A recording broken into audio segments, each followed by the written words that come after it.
کیا اللہ کی راہ میں جہاد کرنا بھی ان 10 دنوں کے برابر نہیں ہے؟ یعنی ان 10 دنوں میں نیک اعمال کیا اللہ کی راہ میں جہاد سے بھی افضل ہے؟ تو آپ نے فرمایا وَلِلْجِهَادُ فِي سَبِيلِ اللَّهِ، ان 10 دنوں میں نیک اعمال اللہ کی راہ میں جہاد سے بھی افضل ہے، مگر وہ آدمی جو اپنی جان اور مال کے ساتھ نکلا، جان بھی اللہ کی راہ میں گنوا دی اور مال بھی اللہ کی راہ میں قربان کر دیا، اور وہ بھی اسلامی شریعت میں اسلامی نظام کے مطابق اسلامی جھنڈے کے تل جہاد ہوگا۔ ہر زید بکر جہاد نہیں کر سکتا۔ اعوذ باللہ من الشیطان الرجیم، بسم اللہ الرحمن الرحیم۔ والفجر وليال عشر اللهم حبب إلينا الإيمان وزينه في قلوبنا وكره إلينا الكفر والفسوق والعصيان واجعلنا من الراشدين اللهم زينا بزينة الإيمان واجعلنا هداة مهتدين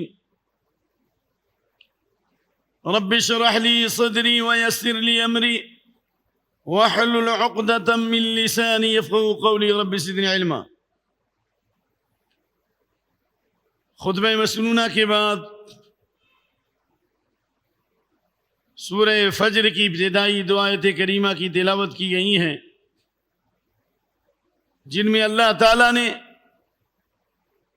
فجر کے ساتھ ساتھ 10 راتوں کی قسم کھائی ہے۔ اللہ رب العالمین جب کسی چیز کی قسم کھاتا ہے تو اس کی اہمیت، اس کی فضیلت اور اس کے مقام کا تذکرہ فرماتا ہے۔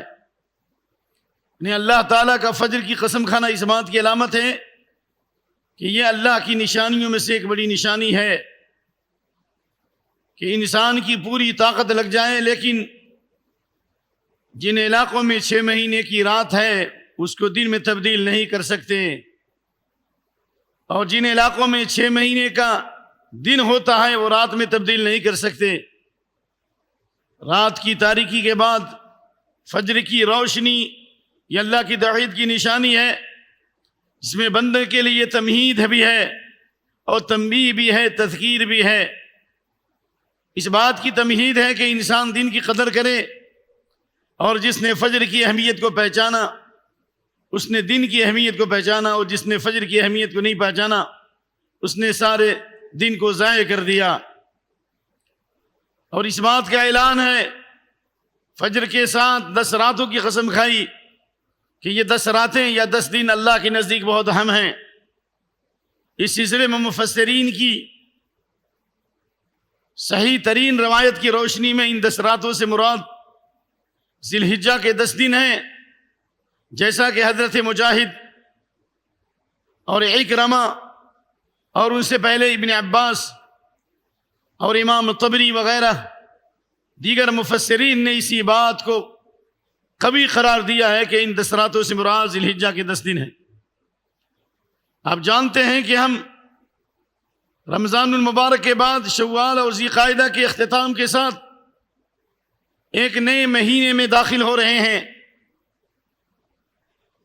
جس کے اندر بڑے بڑے اہم ترین اعمال ہیں، اور سب سے اہم ترین عمل حج کے اعمال ہیں، جو زندگی میں ایک مرتبہ فرض ہوتا ہے، اور جس میں بندے مومن اللہ کے گھر کا طواف اور سعی کرتا ہے، مینا، عرفات، مزدلفہ اور پھر مینا، اور دیگر مناسک کی ادائیگی کے بعد تمام صغیر اور کبیرہ گناہوں سے اس طرح پاک صاف ہو کے لوٹتا ہے جس طرح بچہ ماں کے پیٹ سے پیدا ہوتا ہے۔ اس میں اشارہ ہے کہ یہ 10 دن اس لیے بھی اہم ہیں کہ حج کے سارے اعمال کا تعلق انہی 10 دنوں سے ہے، اور اس لیے بھی کہ یہ حرمت کے مہینوں میں سے ایک مہینہ ہے، اور اس لیے بھی کہ اللہ کے نبی صلی اللہ علیہ وآلہ وسلم نے اپنا آخری پیغام امت کو، اپنا آخری منشور جو پیش کیا، جس میں فرمایا تھا لعلی لا القاکم بعد عامی ھذا، شاید کہ آئندہ سال ہماری ملاقات تم سے نہ ہو، اس لیے جو میں پیغام دے رہا ہوں، جو ہدایات دے رہا ہوں، ان کو گرہ باندھ لو، کیونکہ لمحوں نے خطا کی تھی، صدیوں نے سزا پائی۔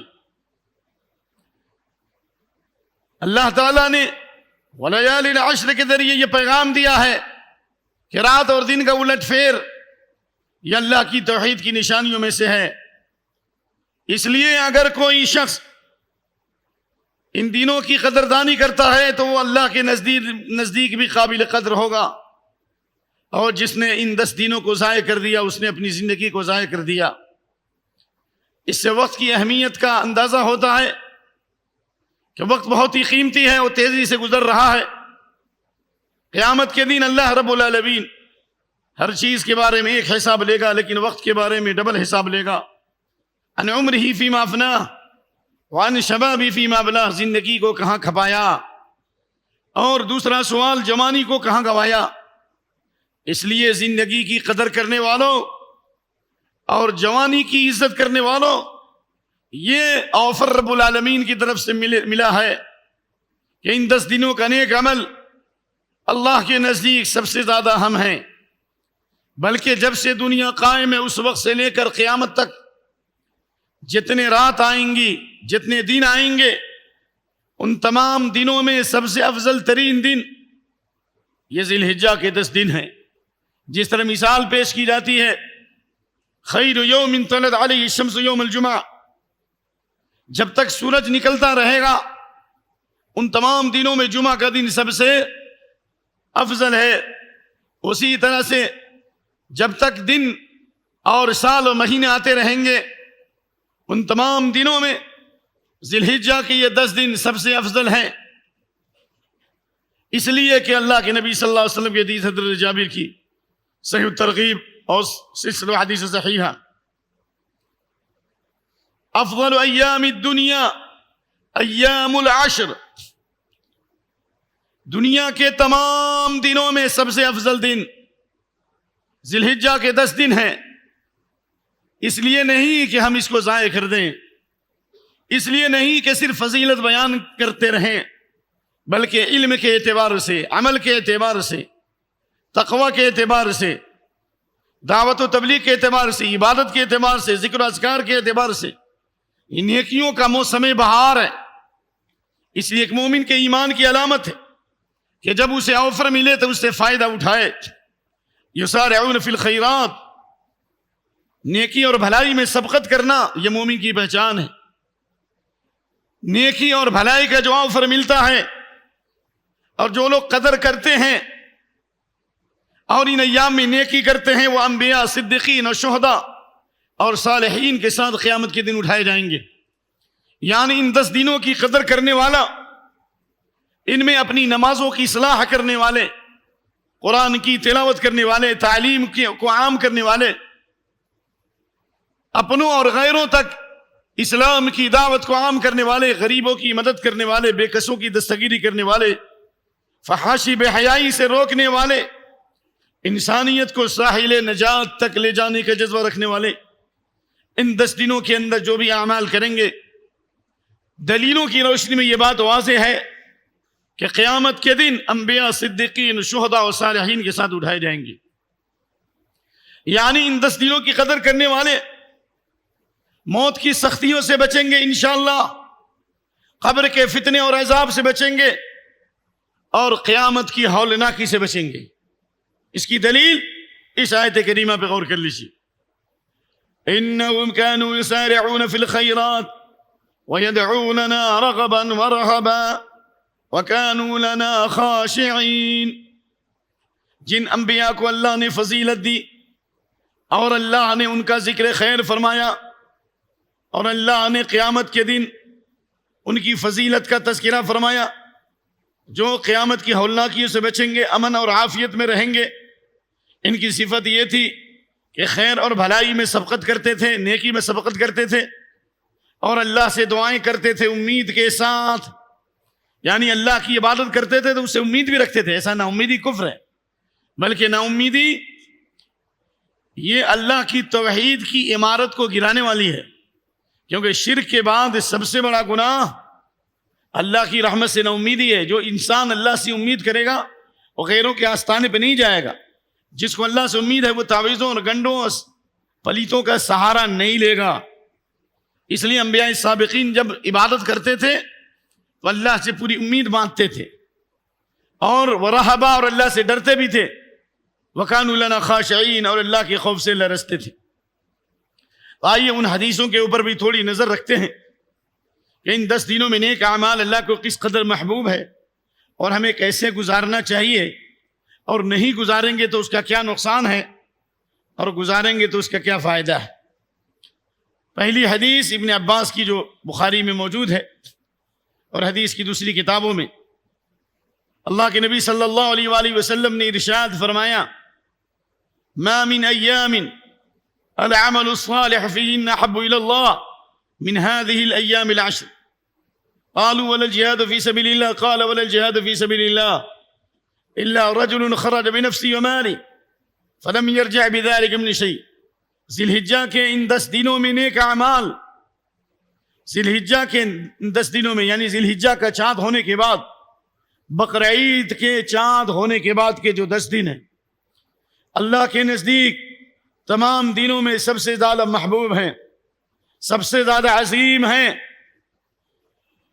صحابہ نے کہا کہ اتنی بڑی فضیلت، ظاہر مہینے کے اعتبار سے رمضان کی فضیلت ہے، کیونکہ رمضان میں قرآن نازل ہوا، رمضان کی راتیں اللہ کو بڑی محبوب ہیں، اور رمضان کے دنوں میں ہم روزے رکھتے ہیں۔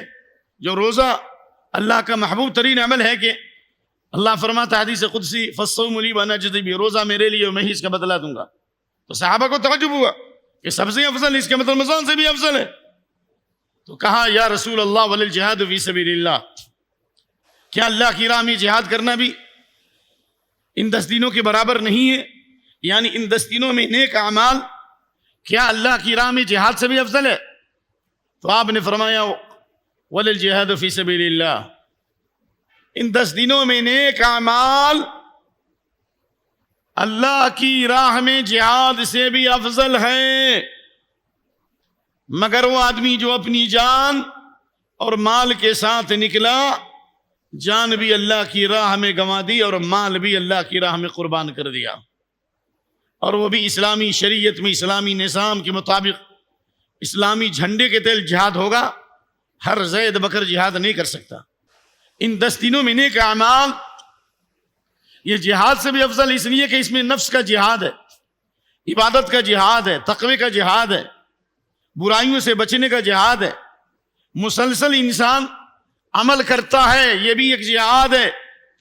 المجاہد من جاہد نفسه فی طاعت اللہ، مجاہد وہ ہے جو اللہ کی اطاعت اور بندگی کے اندر جہاد کرے، یعنی مسلسل مشقت اور پریشانیوں کو برداشت کرے۔ جنت کی راہ تمناؤں کی راہ نہیں ہے، جنت کی راہ امیدوں کی راہ نہیں ہے صرف، بلکہ مشقتوں کی راہ ہے۔ حجبت الجنت بالمکارہ، جنت کو ڈھانکا گیا ہے خواہشات کے خلاف، نفس کے خلاف جہاد کرنے سے، ان کاموں کے کرنے سے جن کا کرنا نفس پر گھیرا اور بھاری ہے۔ شبہات اور شہوات کی وادیوں کو قطع کرنا ہوگا، فک و رق ہے نا، گھاٹیوں سے گزرنا ہوگا، جس طرح پہاڑ کی گھاٹیوں سے گزرنے کے بعد دنیا کا خوبصورت ترین باغ ملنے والا ہے۔ ایک مثال ہے، مختلف گھاٹیوں اور پہاڑ کی وادیوں اور گھاٹیوں سے گزرنے کے بعد باغ و بہار کی زندگی ملنے والی ہے، خوبصورت ترین عورتیں ملنے والی ہیں، سونے اور چاندی کی عمارتیں ملنے والی ہیں، وہ زمین جو موتیوں سے بنی ہوئی ہے، ہیرے جواہرات سے بنی ہوئی ہے، اور وہ زمین جو مشک سے بھی خوشبودار ہے۔ تو کیا ہم اس کے لیے مشقت نہیں اٹھائیں گے؟ تو اس جنت کی وادی کو طے کرنے کے لیے اور جنت کی وادی میں داخل ہونے کے لیے شبہات اور شہوات سے مسلسل مقابلہ کرنا پڑے گا۔ شہوات، خواہشات دنیا کا طوفان امڑ رہا ہے، فسق و فجور کا ننگا ناچ ہو رہا ہے، آسمان کی بلندیوں سے لے کر زمین کی گہرائیوں تک، صحراؤں تک، اور ہر طرف برائیوں کا طوفان مچا ہوا ہے۔ تمام شیطانی طاقتیں جمع ہو چکی ہیں کہ کسی طرح سے شر کو غالب کر دیا جائے. ہم تو ڈوبے ہیں صنم، تجھ کو بھی لے ڈوبیں گے. وَيُرِيدُ الَّذِينَ يَتَّبِعُونَ الشَّهَوَاتِ أَن تَمِيلُوا مَيْلًا عَظِيمًا. شہوات کی پیروی کرنے والے، یہ خواہشات کی پیروی کرنے والے، عورتوں کے فتنے کے شکار، فسق و فجور اور برائیوں کو پھیلانے والے، یہ یہود و نصارہ چاہتے ہیں کہ جس طرح وہ دین سے ہٹ گئے وہ تمہیں بھی دین سے ہٹا دیں، زناکار بنا دیں، فحاشی اور برائی میں ڈال دیں. یہ امام طبری کی تفسیر ہے. تو یہ مسئلہ یہ ہے کہ یہ 10 دن اس لیے بھی اہم ہے کہ شیطان اس میں جکڑا ہوا نہیں ہے. رمضان میں تو شیطان باندھ دیا جاتا ہے، سمندروں میں جکڑ دیے جاتے ہیں شیاطین، لیکن شیطان آزاد ہے. اتنی آسانی سے آپ کو شیطان عبادت کرنے نہیں دے گا. یہ انٹرنیٹ کا شیطان، یہ موبائل کا شیطان، یہ فیس بک کا شیطان، یہ معاشرے کا شیطان، یہ گھروں کا شیطان، یہ مارکیٹ کا شیطان، یہ کاروبار کا شیطان، یہ نفس کا شیطان ہر طرف برائیوں کا طوفان پھیلا رہا ہے. بہت مشکلات کے ساتھ آپ جنت کے راستے طے کریں گے. اور شبہات، جب تسبیح و تحلیل پڑھو گے، ذکر و اذکار کرو گے، قرآن کی تلاوت کرو گے، استغفار کرو گے، کلمہ توحید پڑھو گے، یہ اہل ایمان کی علامت ہے. شیطان شبہ پیدا کرے گا، آپ قیامت کے بارے میں شبہ پیدا کرے گا، تقدیر کے بارے میں شبہ پیدا کرے گا، جنت و جہنم کے بارے میں شبہ پیدا کرے گا. جتنے لوگ صحیح راستے پہ آئے، میرے پاس 99 بلکہ 100% ایک بھی ایسا آدمی نہیں ملا. جیسے سیدھے راستے پہ چلیں گے شیطان شکوک و شبہات پیدا کرے گا، کبھی آپ کو جسمانی تکلیف میں بھی مبتلا کرے گا، کیونکہ وہی شیطان ہے جس نے ایوب علیہ السلام کو فتنے میں ڈالا اللہ کے حکم سے. جب شیطان کے ذریعے سماج اور معاشرے میں ایک وبائی بیماری پھیل سکتی ہے جس کو طاعون کہتے ہیں، جو اللہ تعالیٰ نے عذاب کی حیثیت سے بنی اسرائیل کی ایک جماعت پر مسلط کیا تھا زناکاری اور فحاشی کے نتیجے میں. الطاعون وخد الشیطان، یہ طاعون یہ شیطان کی کھجلی ہے. تو کیا شیطان ہمیں اتنی آسانی سے عبادت کرنے دے گا؟ لہذا ان 10 دنوں میں عبادت کے لیے ہمیں کثرت سے استعاذہ پڑھنا چاہیے، اعوذ باللہ من الشیطان الرجیم پڑھنا چاہیے، لا الہ الا اللہ وحدہ لا شریک لہ لہ الملک ولہ الحمد وہو علی کل شیء قدیر کا اہتمام کیجیے. میں نے اس سے پہلے بھی بتایا تھا کہ یہ وہ کلمہ توحید ہے جو ایک دن میں 100 بار پڑھے گا تو 5 فائدہ ہوگا، 5 اللہ کی طرف سے انعام آئے گا، 5 آفر ہیں اللہ کی طرف سے. نمبر 1، 10 غلام آزاد کرنے کا ثواب ملے گا. ان 10 دنوں میں توحید پڑھو. ابراہیم علیہ السلام کی تاریخ بھی انہی 10 دنوں سے وابستہ ہے. ابراہیم علیہ السلام نے اپنے بیٹے اسماعیل علیہ السلام کو مینا کی وادی میں قربان گاہ پر لے گئے تو شیطان آیا کہ نہیں آیا؟ بھائی اس کا تعلق بھی نہیں 10 دنوں سے ہے نا. بھائی قربانی کے لیے لے گئے تھے، اسی عشرے سے تو تعلق ہے. 3 جگہ پہ شیطان آیا. ابراہیم علیہ السلام نے کس کلمے کو بلند کیا؟ کیا اپنی خوبصورتی بیان کی؟ کیا اپنے بچوں کا واسطہ دیا؟ نہیں، اللہ کی توحید کا اعلان فرمایا، اللہ اکبر کہا. اس لیے کلمہ توحید جو تمام انبیاء نے پڑھا ہے اور یہ افضل ترین کلمہ ہے جو 7 آسمان اور 7 زمین سے زیادہ قیمتی ہے. اور یہ وہ کلمہ توحید ہے کہ قیامت کے دن ایک شخص 99 دفتر ہوں گے گناہوں کے، لیکن اس کی توحید پر موت ہوگی، ایمان پہ خاتمہ ہوگا. اللہ اس کی برکت سے اس کے 99 گناہوں کے دفتر جو تا حد نگاہ ہوں گے، جہاں تک نگاہ جائے گی وہاں تک گناہ ہوں گے، ہر دفتر ہر رجسٹر جہاں تک نگاہ ہے، لیکن اللہ ان 99 گناہوں کو 99 دفتر کو اللہ دور کر دے گا اور کلمہ توحید کو بھاری کر دے گا. تو کلمہ توحید پڑھیے، 10 غلام آزاد کرنے کا ثواب ہے خاص طور ان 10 دنوں میں. اور اس سے پہلے بھی بتایا کہ 10 غلام آزاد کرنے کا مطلب ہوا 10 بار اللہ آپ کو جہنم سے آزاد فرمائے گا. کتنے بار؟ 10 بار. عام دنوں میں بھی ان دنوں میں زیادہ پڑھیے. اب دیکھیے زندگی میں بہار آتی ہے، سکون ملتا ہے، فتنوں سے نجات ہوتی ہے، اللہ کی نصرت حاصل ہوتی ہے. نمبر 1. نمبر 2، 100 گناہ مٹائے جائیں گے. نمبر 3 100 نیکیاں لکھی جائیں گی. نمبر 4 وَكَانَتْ الْحِفْظُ مِنَ الشَّيْطَانِ حَتَّى يُمْسِيَ ذَلِكَ. شیطان نے جب انہی 10 دنوں میں ابراہیم علیہ السلام پر حملہ کیا تو کیا وہ آپ کو چھوڑ دے گا؟ وہ ابراہیم علیہ السلام جن پر آگ سلامتی بن گئی، ٹھنڈی بن گئی، وہ ابراہیم علیہ السلام جن کو اللہ نے خلیل اللہ بنایا، وہ ابراہیم علیہ السلام جن کو قیامت کے دن سب سے پہلے عزت کا لباس پہنایا جائے گا، شیطان نے جب ان کو نہیں چھوڑا تو ہم کو اور آپ کو کیوں چھوڑے گا بھائی؟ اس لیے اس بات کو یاد رکھیے، اگر 100 بار پڑھیں گے صبح سے شام تک شیطان سے حفاظت ہوگی، وسوسے نہیں آئیں گے، شہوات کے فتنے کے انشاءاللہ شکار نہیں ہوں گے، جتنے گندے کام ہیں اللہ ان سے حفاظت کرے گا. اور آگے وَلَمْ يَأْتِ أَحَدٌ بِأَفْضَلَ مِمَّا جَاءَ بِهِ، اور قیامت کے دن نیکیوں میں سب سے آگے ہوگا. یعنی آپ کی نمازوں کی قیمت بڑھ جائے گی، آپ کے قرآن کی تلاوت کی قیمت بڑھ جائے گی، آپ کی دعوت و تبلیغ کی قیمت بڑھ جائے گی، آپ کی استغفار کی قیمت بڑھ جائے گی، آپ کے صدقہ و خیرات کی قیمت بڑھ جائے گی، اگر ہم یہ کلمہ توحید کو سمجھ کر پڑھیں، اس کے معنی و مفہوم کو ادا کریں. یاد تو بہت لوگوں کو ہے لیکن عمل کہاں ہو رہا ہے جی؟ بیماریاں تو 99% لوگوں کو ہے لیکن پرہیز کہاں کرتے ہیں لوگ؟ پرہیز کرنے والے، دوا اسی وقت فائدہ کرے گی جب آدمی پرہیز کرے. پچھلے ہفتے میں ہمارا شوگر 300 سے زیادہ ہو گیا فاسٹنگ میں، اللہ ہم سب کو شفا دے. میں نے محاسبہ کیا تو معلوم ہوا کہ پرہیز میں ہم زیرو ہیں. تو پرہیز میں زیرو ہیں تو ہیرو کیسے بنیں گے؟ اللہ کا نظام سب کے لیے ایک ہے. تو گناہوں سے جب تک نہیں بچیے گا، شیطان کے فتنے سے دور رہنے کی کوشش نہیں کریں گے، اس وقت تک آپ کے اعمال کی قیمت نہیں ہوگی. اعمال وزنی کیوں نہیں ہو رہے؟ دعائیں کیوں نہیں قبول ہو رہی؟ دل میں نرمی کیوں نہیں آ رہی؟ اس لیے کہ ظاہری توحید ہمارے اندر تو آ گئی ہے، قلبی توحید نہیں ہے. امید اللہ سے نہیں کم اور دنیا سے زیادہ، حکومت پر بھروسہ زیادہ ہے، حکومت کے چرچے زیادہ ہیں کہ کس کی حکومت بنے گی اور بنی ہے. دنیا میں حکومتیں آئی اور چلی گئی، یہ اللہ کا نظام ہے اور اللہ کا نظام ہے. وَكَذَلِكَ نُوَلِّي بَعْضَ الظَّالِمِينَ بَعْضًا بِمَا كَانُوا يَكْسِبُونَ. اللہ ظالموں کو ظالموں پر مسلط کرتا ہے. صحابہ کرام اللہ کی برگزیدہ مخلوق تھی، اس لیے اللہ نے ان کو ابو بکر و عمر، عثمان و علی رضی اللہ عنہ مجمعین جیسے لوگ دیے تھے. ہمارے اعمال میں فساد، ہماری نیتوں میں فساد، ہمارے معاملات میں فساد، زمینوں پر قبضہ کرنے والے کون؟ لوگوں کے مالوں کو حرام طریقے سے کھانے والے کون؟ اللہ کی زمین پر فتنہ فساد کرنے والے کون؟ شرک و بدعت کرنے والے کون؟ سود کو پھیلانے والے کون ہیں اس وقت؟ پچھلی امتیں جو تباہ و برباد ہو گئی گناہوں کی وجہ سے.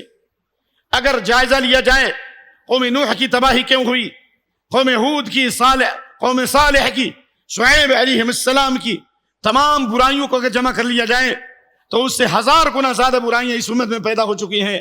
پھر بھی اللہ کا عذاب ہم پر نہیں آ رہا ہے جو آنا چاہیے. اللہ نے ابھی ایک چانس دیا ہے، سدھر جاؤ ورنہ تباہی آنے والی ہے. تو اس لیے اگر یہ کلمہ توحید کی حفاظت کرو گے، اور خاص طور ان 10 دنوں کے اندر اللہ آپ کی حفاظت کرے گا، اور اللہ اس کی طرف رجوع ہو، اللہ کی طرف مائل و گڑگڑاؤ. آپ کو معلوم ہے ان 10 دنوں کے اندر سلف کیسے عبادت کرتے تھے. حضرت سعید بن جبیر جنہیں 95 میں حجاج بن یوسف نے قتل کر دیا، اللہ کے نیک اور برگزیدہ بندے تھے، کہتے تھے کہ لا تطفئ السرج لیالی العشر، ذی الحجہ کے ان 10 دنوں کے اندر چراغ کو گل مت کرو. یعنی چراغ گل کرنے کا مطلب کیا ہوا؟ سونے سے پہلے چراغ بجھانے کا حکم دیا جاتا ہے. یعنی رات کے اکثر حصے میں ذی الحجہ کے ان 10 دنوں میں حضرت سعید بن جبیر عبادت کرتے تھے. اور کہا جاتا ہے اس طرح عبادت کرتے تھے، اتنی مشقت اٹھاتے تھے ایسا لگتا کہ ہلاک ہو جائیں گے، اتنی عبادت کرتے تھے ان 10 دنوں کے اندر حضرت سعید بن جبیر رضی اللہ تعالیٰ عنہ. اس لیے امام ابن تیمیہ کے قول کے مطابق رات کے اعتبار سے رمضان کی راتیں افضل ہے. رات کے اعتبار سے رمضان کی راتیں افضل ہے کیونکہ اس میں قرآن کا نزول ہوا اور اس میں لیلۃ القدر ہے. اور دن کے اعتبار سے ذی الحجہ کے 10 دن افضل ہے. کیوں؟ اس لیے کہ اس میں حج ہے. نمبر 1. نمبر 2، ان 10 دنوں کی فضیلت رمضان کے دنوں سے بھی ہے بے شک. کیوں ہے؟ اس لیے کہ امام ابن حجر کہتے ہیں والذی یظہر ان الامتیاز فی ان فضل فی امتیاز 10 ذی الحجہ لاجتماع من هذه العبادة وہی الصلاۃ والصیام والصدقہ وما اشبہ ذلک، اس لیے کہ رمضان کے اندر حج نہیں ہے، رمضان میں روزے ہیں، لیکن 10 دنوں کی فضیلت رمضان سے بھی زیادہ اس لیے ہے کہ تمام عبادت کی روح اور تمام عبادت کی اہم ترین قسمیں ان 10 دنوں میں جمع ہو جاتی ہیں۔ نماز بھی ہے عام دنوں میں، اس میں بھی نماز ہے، صدقہ بھی ہے، روزہ بھی ہے۔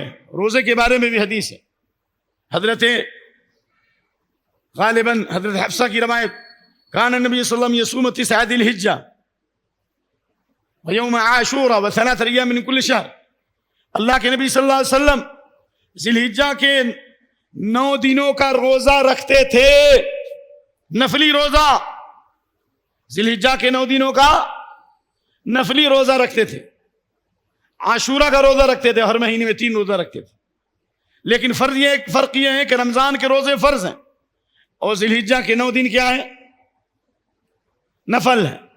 رہا حضرت عائشہ رضی اللہ عنہ کا یہ فرمان کہ میں نے نبی صلی اللہ علیہ وسلم کو ذی الحجہ کے ان 10 دنوں میں روزہ رکھتے ہوئے نہیں دیکھا، ممکن ہے کہ آپ نے ان کے سامنے نہیں رکھا ہو یا اس سال نہیں رکھا ہو، لیکن جن امہات المومنین نے آپ کو ان 9 دنوں میں روزہ رکھتے ہوئے دیکھا، انہوں نے روایت نقل کی ہے۔ لہذا نفلی روزے کے اعتبار سے بھی اور اس اعتبار سے بھی کہ اس میں حج ہے، اور بعض اہل علم یہ کہتے ہیں کہ زندگی میں 1 مرتبہ حج فرض ہے، اور وہ بھی اس آدمی پر جو مسلم عاقل بالغ مقتدر ہو، یعنی جس کے پاس مال ہو، جسمانی طاقت ہو۔ لیکن بہت سے لوگ جن کو حج کرنے کی صلاحیت نہیں ہے وہ حج میں نہیں جا سکتے، تو اللہ نے حج کے ایام میں کچھ ایسی فضیلتیں رکھ دی، کچھ ایسے نیک اعمال رکھ دیے، کچھ ایسی برکتیں رکھ دی کہ اگر ہم ان 10 دنوں کی قدر کر لیں تو حج کی ساری فضیلتیں مل جائیں گی، جو چھوٹ گئی وہ بھی ملیں گی، جو آنے والی وہ بھی ملیں گی، اور حج کی ساری فضیلتیں حاصل ہو جائیں گی۔ بلکہ ممکن ہے کہ حاجی حج کرنے کے بعد اس کی نیکی کہیں ضائع نہ ہو، اگر حرام مال سے کیا ہے، اگر غیبت و چغل خوری کیا ہے، اگر شہوت کا شکار ہوا ہے، عرفہ میں رہنا چاہیے تو وہ حدود عرفہ سے باہر چلا گیا، مینا میں رات ہی نہیں گزارا مثال، تو اس کی نیکیاں ضائع ہو جائیں گی۔ لیکن ان 10 دنوں کو جس نے صحیح طور پہ قدر کیا، وہ گرچہ حاجی نہیں کہلائے گا، لیکن اللہ کے نزدیک وہ صالح مومن ہوگا، مقبول ہوگا۔ لہذا ان 10 دنوں کو اہم ترین طریقے سے گزارنے کی کوشش کرنا چاہیے، اور چند اعمال ہے کہ ان 10 دنوں کو ہم خاص طور سے کیسے گزاریں، انشاءاللہ خطبہ ثانیہ میں بیان کیا جائے گا بہت ہی اختصار سے۔ اقول قولی هذا واستغفر الله لي ولكم ولسائر المسلمين واستغفروه انه الغفور الرحيم۔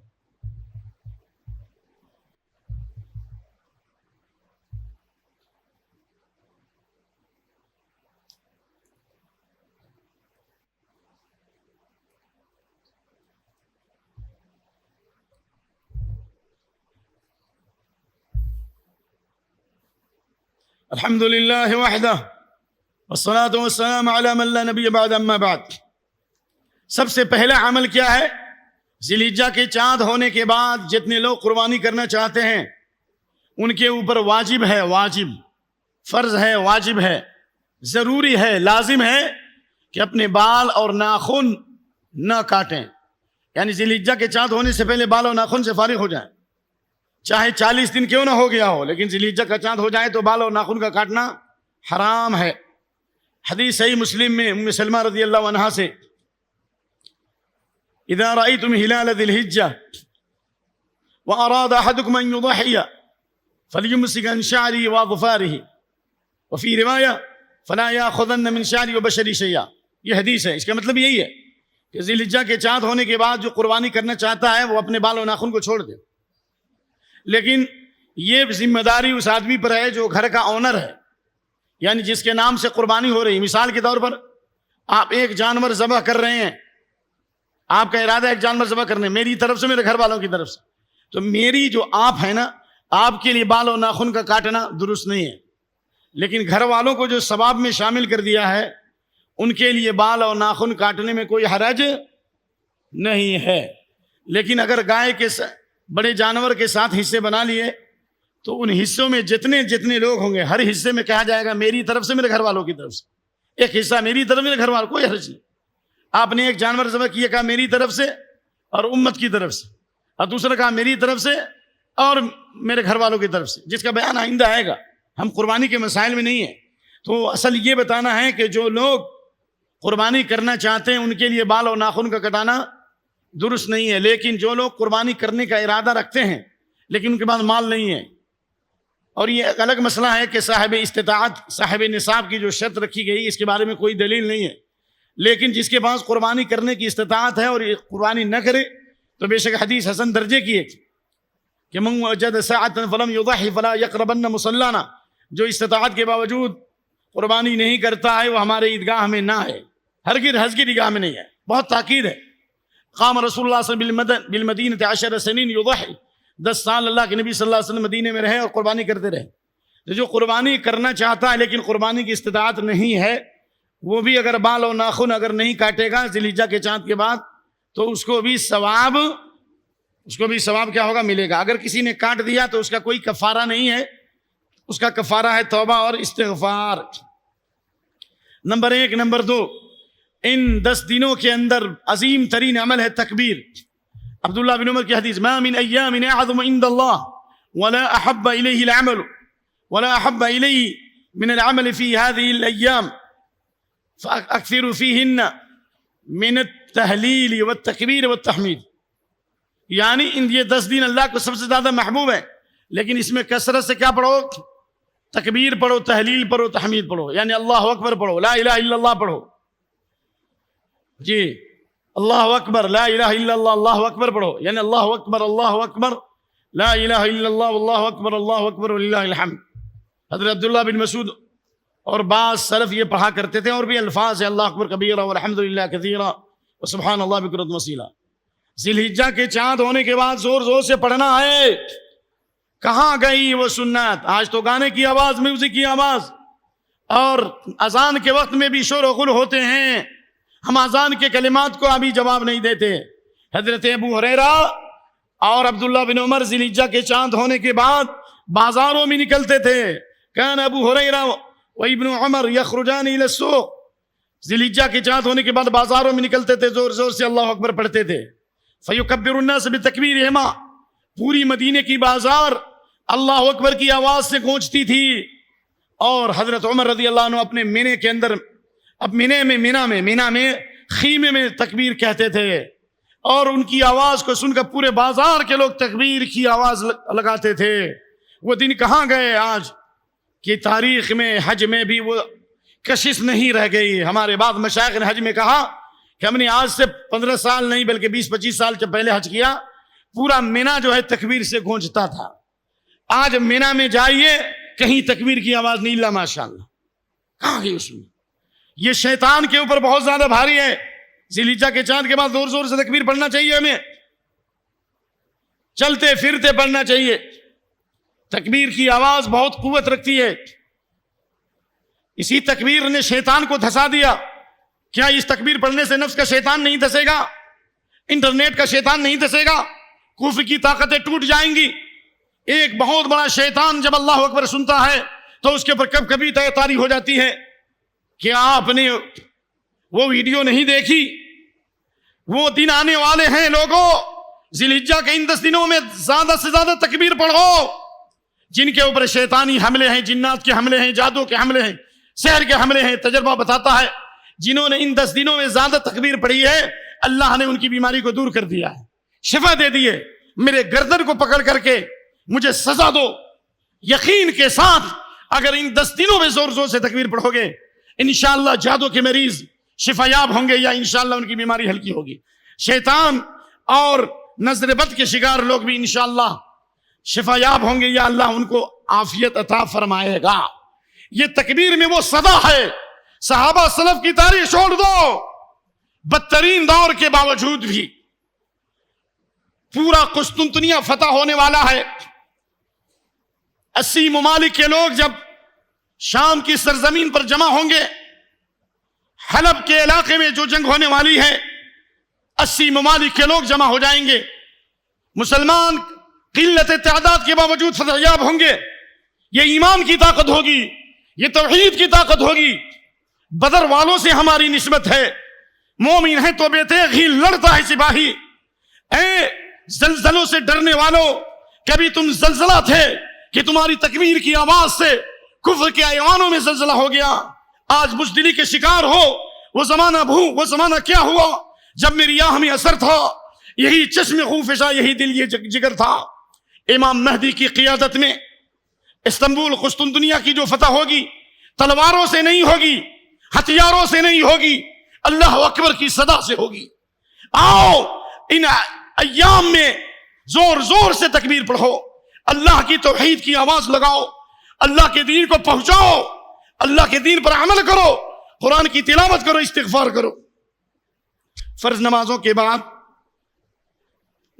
9 ذی الحجہ کی صبح سے لے کر, یعنی عرفہ کی صبح 9 ذی الحجہ کی صبح سے لے کر 13 ذی الحجہ کی عصر تک بآواز بلند تکبیر پڑھی جائے گی. اس پر صحابہ کا اجماع ہے, سعودیہ کے کبار علماء کا فتویٰ ہے. اس لیے کوئی آدمی آ کے آپ کو ہلچل نہ مچائے.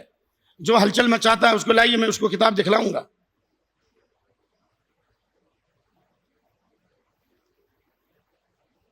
اسی طریقے سے ان ایام کے اندر ہمیں تلاوت کرنا چاہیے, قیام اللیل کا خاص اہتمام کرنا چاہیے, کیونکہ یہ قیام اللیل اللہ تعالیٰ کے نزدیک بہت محبوب ہے. حضرت ابراہیم علیہ السلام نے ایک عظیم قربانی دی, اپنے بیٹے کو قربان کیا اور حج کے مناسک ادا کیے. تو ایک عظیم عمل کے لیے تیاری ضروری ہے. اللہ نے کہا انا سنلقی علیک قولا ثقیلا, ہم بہت بھاری بوجھ ڈالنے والے ہیں. لیکن بھاری بوجھ دین کی امانت کا بوجھ ہے, وحی کا بوجھ ہے, دعوت کا بوجھ ہے. لیکن اس کی تیاری کے لیے قم اللیل الا قلیلا, قیام اللیل کا اہتمام کیجیے. اذا ایقظ الرجل اہلہ فصلی رکعتین کتب من الذاکرین, اگر میاں بیوی 2 رکعت بھی نماز پڑھ لیں تو اللہ ذاکرین میں یعنی مقربین میں شامل فرمائے گا. اسی طریقے سے ان 10 دنوں میں نیک اعمال میں نماز کی تبکیر ہے. تبکیر کے معنی التعجیل, جلدی آنے کی کوشش کیجیے, اذان سے پہلے آنے کی کوشش کیجیے, یا اذان کے ساتھ آئیے, تب تو دعا قبول ہوگی, تب تو ہمارے ملک کے حالات سمجھیں گے. آپ گھر میں رہیں گے, موبائل پر رہیں گے تو کیسے اس پر عمل کریں گے؟ یہ ارادہ کیجئے کہ جس رمضان میں آتے تھے ان 10 دنوں میں نماز کے اوقات معلوم کر کے 10 منٹ پہلے سے تیاری کرو. اور حدیث سن لیجئے, بہت بڑی فضیلت ہے. ساعتان تفتح فیہما ابواب السماء, 2 ایسے اہم ترین اوقات ہیں, 2 ایسے اہم ترین گھڑیاں ہیں جن میں آسمان کے دروازے کھلتے ہیں اور اس میں دعوت, دعا کرنے والی کی دعا قبول ہوتی ہے, رد نہیں ہوتی. وَقَلَّمَا تُرَدُّ عَلَىٰ دَاعٍ دَعْوَةٌ إِنَّ حُضُورِ النِّدَاءِ, نمبر 1 اذان کے وقت. تو اذان جب مسجد میں رہیں گے یا متوجہ رہیں گے تب تو آپ کی دعا قبول ہوگی, اذان سے پہلے بھی. اور اذان کے کلمات کا جواب دینے کے بعد جو بھی دعا کریں, چاہے ہاتھ اٹھا کے کریں, ہاتھ چھوڑ کے کریں, اللہ آپ کی دعا کو رد نہیں کرے گا. بہترین موقع ہے, فجر کی نماز کا خاص اہتمام کیجیے. اور یہ فنکشن ہال کی دعوت کو کم سے کم ان 10 دنوں میں ترک کر دیجیے. ولیمہ کا قبول کرنا واجب ہے ظالموں, لیکن کون سا ولیمہ؟ آج ولیمہ نہیں علیمہ بن گیا ہے. یہ جانوروں کی طرح, بلکہ جانور بھی زیرو ہے, کتے بھی سوتے ہیں. لیکن دیکھیے مسلم علاقوں میں لوگ 3 بجے تک جگ کر کے اپنے اوقات کو ضائع کرتے ہیں. میں نے حیدرآباد کی ان علاقوں میں گئے جہاں غیر مسلموں کی اکثریت ہے, میں نے دیکھا کہ عشاء کے بعد, یہ عشاء کے وقت پورا سناٹا ہے. اور کبھی میں اترا تو 3 بجے 2:30 بجے 3 بجے باہر سے سفر کیا تو دیکھا کہ موٹر سائیکل پر یہ ہمارے نوجوان گھوم رہے ہیں, پھر رہے ہیں, وقت ضائع کر رہے ہیں. تو میرے بھائیوں, ان اوقات کی قدر کرو, رات میں جلدی سو اور فجر کی نماز جماعت سے پڑھو. فنکشن ہال کا ایوائڈ کرو. ان 10 دنوں میں خاص طور سے قیامت کے دن ان اوقات کے بارے میں بھی سوال کیا جائے گا. اللہ تعالی ہمیں صحیح دین کی طرف پلٹنے کی توفیق عطا فرمائے, صحیح دین سیکھنے کا جذبہ عطا فرمائے. بالخصوص جو فحاشی, بے حیائی اور عریانیت پھیل رہی ہے اور مسلم لڑکیاں غیروں کے ساتھ جا رہی ہے, اس کے اسباب میں اہم ترین سبب دین سے غفلت اور لاپرواہی اور شریعت سے بغاوت ہے. اس لیے جب شریعت سے ہم نے بغاوت کی تو ہماری لڑکیوں نے بھی ہم سے بغاوت کی, شریعت سے بغاوت کی تو ہمارے بچوں نے بھی بغاوت کی. اللہ تعالیٰ سے دعا ہے کہ اللہ ہمیں شریعت کے اوپر عمل کرنے اور شریعت کی دعوت دینے کی توفیق عطا فرمائے, امت کی مصیبت کو دور فرمائے. اللهم انصر دينك وكتابك وسنة نبيك وعبادك المؤمنين. اللهم اعز الإسلام والمسلمين وأذل الشرك والمشركين ودمر أعداءك أعداء الدين من الكفرة والملحدين. اللهم اجعل هذا البلد آمنة مطمئنة وسائر بلاد المسلمين. اللهم آمنا في بلادنا. اللہ ہمارے ملک میں امن عطا فرما. اللہم اصلح ائمتنا وولاۃ امورنا. اللہ ہمارے عمراء اور لیڈروں کی اور حکومت چلانے والوں کی اصلاح فرما. اللہم لا تسلط علینا من لا یخافک فینا ولا یرحمنا بذنوبنا. اے اللہ ہمارے گناہوں کی وجہ سے ہم پر ظالموں کو جابروں کو مسلط نہ کر. اے اللہ ہم تجھے ان کے مقابلے میں پیش کرتے ہیں, ان کے شر سے تیر پناہ چاہتے ہیں. سبحان ربک رب العزة عما یصفون وسلام علی المرسلین والحمد للہ رب العالمین.